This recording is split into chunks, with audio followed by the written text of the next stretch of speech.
آپ ناراض نہ ہو جائیں، آپ ناراض ہو گئے تو آپ کے انعامات سے محروم ہو جاؤں گا، آپ ناراض ہو گئے تو کہیں آپ کی بنائی ہوئی آگ کے اندر نہ میں گرا دیا جاؤں۔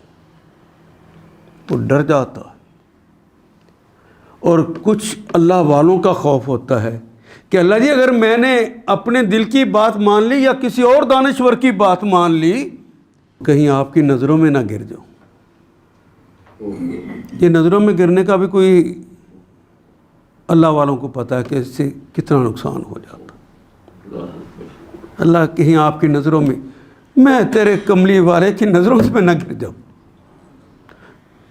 میں ان کاموں کو نہیں کروں گا، میں تو وہ کروں گا جو آپ کہتے ہیں اور آپ کا حبیب کہتا ہے۔ جس نے یہ روش اپنا لیا بس وہ متقی ہے، اسے یہ کتاب ہدایت دے دے گی۔